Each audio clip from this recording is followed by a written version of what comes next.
Hello students, here I am going to teach you p-block element. This is the first lecture of p-block element. I would like to just introduce you to this topic. So let us understand where is the position of the p-block elements in the whole periodic table. So this is the empty periodic table I have taken. I will just introduce. See, whole periodic table contains seven periods. I will write this is the period number one, this is number two, three, four, 5, 6, and 7. So if you talk about the groups, then this is group 1, group 2, 3, 4, 5, 6, 7, 8, 9, 10, 11, 12. This is group number 13, 14, 15, 16, 17, and 18. So P block element. So P block element includes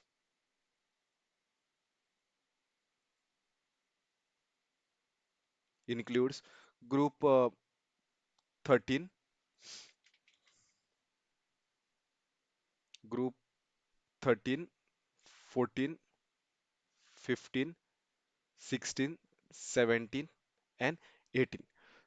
So these are the group element like this is boron, carbon, nitrogen, oxygen, fluorine, and neon. Here is the helium, right? All these are a p block element. So if we talk about this regarding a 12 standard syllabus, um, we will be learning only group 15, 16, 17 and 18. So group 13 and 14 are done in 11th standard. So our study is limited to these groups, means these elements. So here nitrogen, phosphorus, arsenic, antimony, bismuth. And group 16 includes oxygen, sulfur, selenium, tellurium, and polonium. And this is fluorine, chlorine, bromine, iodine, astatine. This is neon, argon, krypton, xenon, and radon. So these are the elements of the group. Um, we are going to learn about the all these elements and these groups. That is group 15, 16, 17, 18. Here I'll put helium. Now why these elements are called a p block element? The thing is, the reason is simple. The outermost electron. Why these elements are called a p block element? Why these elements are called p block elements? The answer is last electron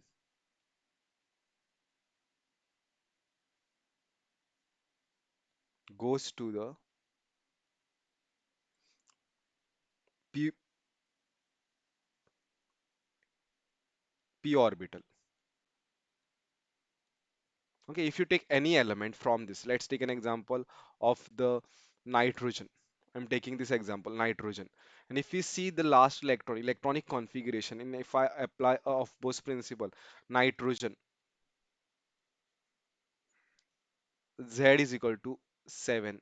So electronic configuration is 1s2, 2s2, and 2p3. So last electron is going to the p orbital, and the outermost electrons for this will be a 5 outermost electrons, because this 2 is the main principal shell, and to that principal shell these 2 and 3 5 electrons are going. Now same way, if I write for the phosphorus, if I write for the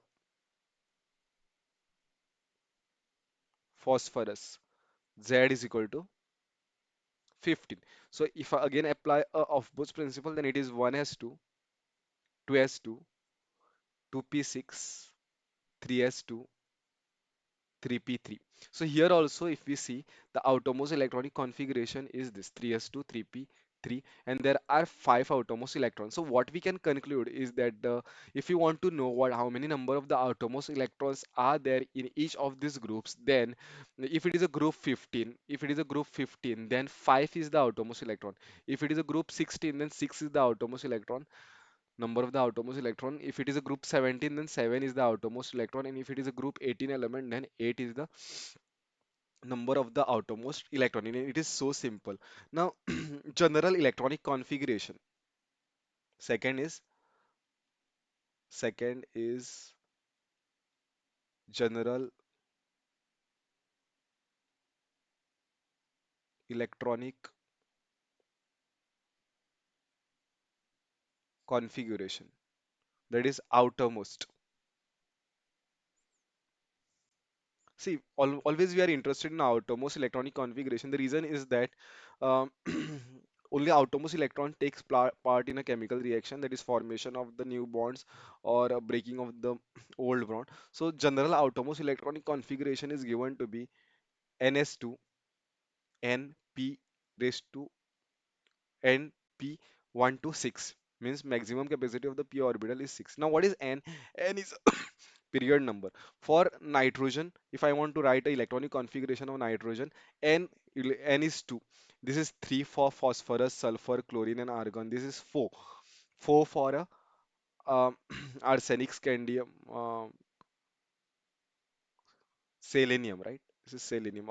Arsenic, selenium, bromine, krypton. This way. So if you want to write any elements outermost electronic configuration, then we can, if we know the position of that element in a periodic table, where does it lie and periodic what is the period number, we can easily get to the answer. So for example, if I want to write the outermost electronic configuration of the bromine, then I can directly write it to be is equal to, just pay attention, I will write it here, that is for the bromine n will be 4, so it is 4s2 4p, and it is belonging to the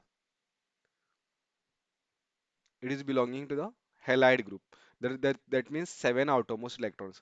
Two are over here, and this is the fifth, right? So 7 outermost electrons. This is the way we can write for any element. If I want to write the electronic configuration for the, let's say, xenon, outermost electronic configuration for the xenon, which belongs to the period 5 and group number is 18, then I will write that to be period number is 5. So 5s2 for xenon, it will be 5s2 5p6, because outermost electrons are 8. So that is the way we can write a shortest way um, of the electronic configuration.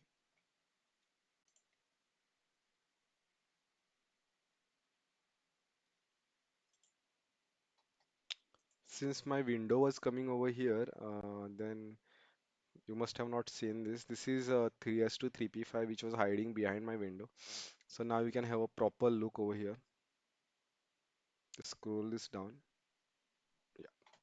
So I'll stop this video. Let us study this uh, chapter group wise, that is group 15 first, then 16, 17, and then 18.